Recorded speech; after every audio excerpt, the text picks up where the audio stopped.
નર્મદ દક્ષિણ ગુજરાત યુનિવર્સિટીની મંજૂરી વગર ચાલતી ખાનગી ઇન્સ્ટિટ્યૂટ પર હવે યુનિવર્સિટીએ લાગ કરી છે। વીર નર્મદ દક્ષિણ ગુજરાત યુનિવર્સિટી દ્વારા JD institute of fashion technology અને ઇન્સ્ટિટ્યૂટ ઓફ ડિઝાઇન એન્ડ ટેકનોલોજીમાં મંજૂરી વગર અલગ અભ્યાસક્રમો ચલાવવામાં આવતા હોવાથી નોટિસ ફટકારાઈ છે। નોટિસ બાદ પણ મંજૂરીના પુરાવા રજૂ કરવા અસમર્થ હોવાથી 2 દિવસમાં જવાબ આપવાનું અલ્ટિમેટમ અપાયું છે। ઉલ્લેખનીય છે કે જેડી ઇન્સ્ટિટ્યૂટ ઓફ ટેકનોલોજીમાં અભ્યાસ કરતા વિદ્યાર્થીઓને અમદાવાદની સિલ્વર ઓફ યુનિવર્સિટીનું સર્ટિફિકેટ આપવામાં આવતું હતું ને જેથી આ બાબતે અમદાવાદની ખાનગી યુનિવર્સિટીને પણ પત્ર લખવામાં આવ્યો છે। આ બંને સંસ્થાઓને જે છે તેમણે અભ્યાસક્રમ ચલાવવા માટે વીર નર્મદ દક્ષિણ ગુજરાત યુનિવર્સિટીની એનઓસી લીધેલ નથી, તેમજ આને કારણે યુનિવર્સિટીએ અમને કુલ 2 વખત એમને નોટિસ પાઠવવામાં આવી છે। મહેસાણાના ઉમિયા સંસ્થાન ઊંઝાના કર્મચારીએ માન્યતા મહેકાવી છે તો વિશ્રાંતિ ગૃહમાં યાત્રીના ભૂલાયેલા 1 લાખ રૂપિયા કર્મચારીએ પરત કર્યા છે। સાફ સફાઈ દરમિયાન કર્મચારીને મળ્યો હતો યાત્રીની આ જે બેગ છે તે મળી હતી ને તેમાં રૂપિયા હતા જે તેને પરત કરવામાં આવ્યા છે। તો વિશ્રાંતિ ગૃહોમાં એક બેગ મળી હતી સફાઈ કર્મચારીને જ્યારે તે સફાઈ કરવા માટે ગયો, પરંતુ જ્યારે બેગમાં જોયું તો રૂપિયા હતા અને આ રૂપિયા તેણે જેની બેગ હતી તેને પરત કર્યા છે। પંચમહાલમાં ગોધરાના ખાડી ફળિયાના શ્રમજીવીઓના ઘરમાં અંધારપટ છવાયો છે। પ્રીપેડ સ્માર્ટ મીટરોના કારણે બિલ વધ્યાનો આરોપ છે। બિલ વધારે આવતા શ્રમિકોને ભારે હાલાકી છે। રોજ કમાઈને રોજ ખાનારાઓની પ્રીપેડ સ્માર્ટ મીટર આવતા કફોડી હાલત થઈ છે। એક તરફ રિચાર્જ જાણકારીનો અભાવ, બીજી તરફ સાદા મીટર કરતાં વધારે બિલ આવતા અનેક પરિવારોને ભારે હાલાકી વેઠવાનો વારો આવ્યો છે। વીજ મીટરનું રિચાર્જ જલ્દી પૂરું થઈ જવાના આરોપ સાથે સ્માર્ટ મીટરનો વિરોધ કરી રહ્યા છે આ લોકો। તો અગાઉ પણ એ જ વીજ મીટર લગાવવા જે અગાઉ જે હતા તે મીટર લગાવવા માટે માંગ થઈ રહી છે।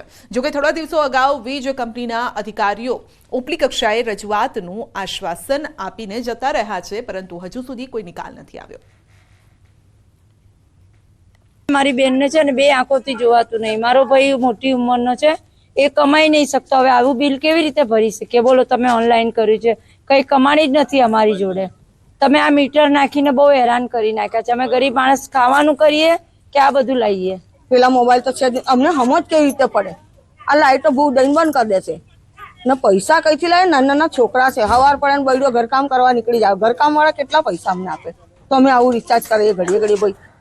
એટલે અમને તો જે અમારા મીટર હતા ને તે નાખ્યા લો ભાઈ। જેટલે સમજ બી પડે એમના પાસે વધારે પડતે બિલ એટલું બધું આવે છે ને કે હમણાં ભર્યા પછી 2-4 દિવસ પછી 5 દિવસ પછી પાછું ભરવાનું આવે છે। હવે દરરોજ 200 રૂપિયા કમાઈને લાવવાનું માણસ કઈથી એટલા બધા કાઢશે? પેલું જે લાઇટ બિલ આવતું હતું ને એક જેમ તેમ કરીને ભરી શકતેલા, હવે આ અચાનક આ સિસ્ટમ થઈ ગઈ, હવે નથી ભરી શક્યો તો લાઇટ બંધ થઈ જાય છે। કોઈ ગરીબ માણસ છે, બીમાર થઈ ગયું, તે માણસ શું કરવાનો છે? પ્રોબ્લેમમાં આવી જાય છે। પાનેલી ગામ નજીક બની રહેલી જીઆઈડીસી આસપાસના સ્થાનિકો માટે આફત બની છે। જીઆઈડીસીના નિર્માણ માટે કરવામાં આવતા જેલેટીન બ્લાસ્ટના કારણે પાનેલીના ગ્રામજનોનું જીવન હરામ થઈ ગયું છે। વારંવાર થઈ રહેલા બ્લાસ્ટના કારણે પાનેલી ગામ અને આસપાસના વાડી વિસ્તારમાં મકાનોમાં તિરાડો પડી ગઈ છે। કાચા કે જૂના મકાનો જ નહીં, નવા બનેલા મકાનોમાં પણ મોટી મોટી તિરાડો જોવા મળી રહી છે। નિર્માણ સ્થળ પર વહેલી સવારે કે મોડી રાત્રે બ્લાસ્ટ થાય છે ને જેની તીવ્રતા એટલી હોય છે કે બાળકો વૃદ્ધો ગભરાઈ જાય। ગેરકાયદેસર બ્લાસ્ટ થઈ રહ્યા હોવાના સ્થાનિકોના આરોપ છે।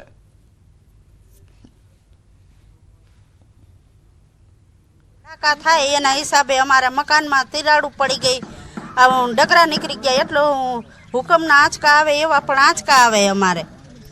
અને છોકરા રહી ન શકતા, આજ સવારમાં જ બહુ ભડાકા થયા। કીધું કે હુકમ આવ્યો એવા આંચકા આવ્યા તો કે ના ભડાકા થયા એવા તો અવાજ આવે। તો અમારે શું કરવાનું? છૂટા બાળકો ઉઠી જાય છે, મકાનમાં એવી તિરાડું પડી ગઈ છે, અમારે બહાર નીકળી જવું પડે। તો અમારે મજૂરિયા માણાને વાડીએ જવું કે ઘરે છોકરાને ધ્યાન રાખવા। તો હવે અમે એ કહી છીએ કે અમને સરકાર આનું વળતર આપે। અમારે પરસેવાના મહેનતના રૂપિયાનું મકાન છે તો બીજી વાર મકાન ન થાય। સમસ્ત પાનેલી ગામની માગણી છે કે આ જે લોકોને અસરગ્રસ્ત લોકોને જે નુકસાન થયું છે તે નુકસાન વહેલી તકે સરકાર દ્વારા સર્વે કરી અને આપવામાં આવે, તેમજ પાનેલી ગામથી 150 મીટર જ જીઆઈડીસી હોય તો જીઆઈડીસીને પણ પાનેલી ગામથી દૂર ખસેડવામાં આવે. તો બ્લાસ્ટના કારણે પથ્થરો ઉડતા હોવાથી લોકોના જીવ પર પણ જોખમ છે. આસપાસની વાડીઓમાં શ્રમિકો કામ કરવા તૈયાર નથી. ગ્રામજનોનો આરોપ છે કે જમીનમાં હલચલ થવાથી બોરવેલ પણ ઉડાઈ ગયા છે, જેથી પાણી નથી આવી રહ્યું. સ્થાનિકો પોતાને થયેલા નુકસાનીનું વળતર માંગી રહ્યા છે અને સાથે જ બ્લાસ્ટને રોકી જીઆઈડીસીને દૂર ખસેડવાની માંગ કરે છે. મજૂરની ખેતીમાં કામ કરવા નથી, બાજરો લણાય એવો થઈ ગયો તો દાળિયા નાખી તેમ કે ભડાકા કરે એટલે લાગવાની બીકેથી આવતા નથી. અમારા બોરના પાણી હાવ વહી ગયા છે, મોટરું એર લેવા માંડ્યું છે. મકાન મેં કર્યું એને 12 મહિના થયા, મકાનમાં આખી તીરાડું પાડી દીધી. મકાન આવી જાય સવારે જેવો થયો બ્લાસ એવો કર્યો માંડ ભાગી થયો, ધરતી કમાયું એની જોડે. આ કોઈ શરતે માનતા તો છે નહીં. અમારે જે નુકસાન થયું એનું તો તમે પહેલું તો એનું વળતર કંઈક ગમે તે આપો, અને બીજા નંબરમાં કે આ જે ભડાકા કરે એ બંધ કરાવો. તમે કેસ કરો ગમે તે કરો પણ બંધ કરાવો કોઈ પણ સંજોગમાં. દાહોદના છાપ તળાવમાં માછલીઓ મરવાની ઘટના સામે આવી છે. વહીવટીતંત્ર દ્વારા તળાવના પાણીના સેમ્પલ લેવાયા છે. માછલીઓના મરવાનું કારણ દ્વારા તપાસ હાથ ધરાઈ છે. સમયથી અહીં માછલીઓ મરવાની ઘટના બની રહી છે અને તેના કારણે અહીં દુર્ગંધ પણ આવી રહી છે, જેનાથી લોકો પરેશાન છે. મારે ત્યાં હાલોલથી મહેમાન આવ્યા હતા, એટલે એ લોકોને આપણા ત્યાંનો સારો ગાર્ડન છે એ માટે બતાવવા લઈને આવ્યો હતો. અને એ લોકો ગાર્ડનમાં ફરતે જતા હતા, પણ રસ્તામાં એમને થોડા આગળ ગયા પછી માછલીઓની એટલી ગંધ આવી કે એમના ઉપકા આવ્યા અને એટલી બેચેની લાગવા માંડી. એ અડધા રાઉન્ડ પછી એ જઈ ના શક્યા, પણ તે છતાં બી આગળ વધતા એમને માછલાનો જે મરી ગયા એનો લીધે એટલી ગંધ ને એ આવતી, તો માંડ એમને રાઉન્ડ પૂરો કર્યો. અમે હાલોલથી આવ્યા છે, પણ અહીંયા ફરવા લાયક આ ગાર્ડન હતું તો અમને અમારા અંકલ અહીંયા ફરવા લાયા, પણ અમને બિલકુલ બહુ માછલી મરી ગઈ છે, એની દુર્ગંધ બહુ આવતી હતી. એના કારણે વોમિટ, રિસલની વોમિટ થાય એટલા ઉપકા આવ્યા અને વોમિટ અટકાવી પડી અમને બેરે. સુરતમાં વીર નર્મદ દક્ષિણ ગુજરાત યુનિવર્સિટીની મંજૂરી વગર ચાલતી ખાનગી ઇન્સ્ટિટ્યૂટ પર હવે યુનિવર્સિટીએ લાગ કરી છે. વીર નર્મદ દક્ષિણ ગુજરાત યુનિવર્સિટી દ્વારા JD institute of fashion technology અને ઇન્સ્ટિટ્યૂટ ઓફ ડિઝાઇન એન્ડ ટેકનોલોજીમાં મંજૂરી વગર અલગ અભ્યાસક્રમો ચલાવવામાં આવતા હોવાથી નોટિસ ફટકારાઈ છે. નોટિસ બાદ પણ મંજૂરીના પુરાવા રજૂ કરવા અસમર્થ હોવાથી 2 દિવસમાં જવાબ આપવાનું અલ્ટિમેટમ અપાયું છે. ઉલ્લેખનીય છે કે જેડી ઇન્સ્ટિટ્યૂટ ઓફ ટેકનોલોજીમાં અભ્યાસ કરતા વિદ્યાર્થીઓને અમદાવાદની સિલ્વર ઓફ યુનિવર્સિટીનું સર્ટિફિકેટ આપવામાં આવતું હતું, અને જેથી આ બાબતે અમદાવાદની ખાનગી યુનિવર્સિટીને પણ પત્ર લખવામાં આવ્યો છે. આ બંને સંસ્થાઓને જે છે તેમણે અભ્યાસક્રમ ચલાવવા માટે વીર નર્મદ દક્ષિણ ગુજરાત યુનિવર્સિટીની એનઓસી લીધેલ નથી. તેમજ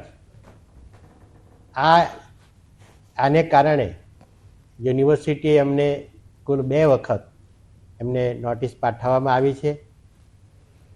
મહેસાણાના ઉમિયા સંસ્થાન ઊંઝાના કર્મચારીએ માનતા મહેકાવી છે. તો વિશ્રાંતિ ગૃહમાં યાત્રીના ભૂલાયેલા 1 લાખ રૂપિયા કર્મચારીએ પરત કર્યા છે. સાફ સફાઈ દરમિયાન કર્મચારીને મળ્યો હતો યાત્રીની આ જે બેગ છે તે મળી હતી ને તેમાં રૂપિયા હતા, જે તેને પરત કરવામાં આવ્યા છે.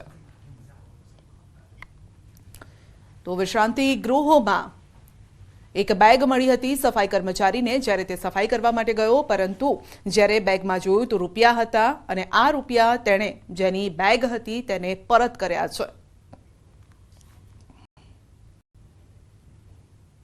બુલેટિનમાં અત્યારે આટલું જ. રજા આપશો. નમસ્કાર.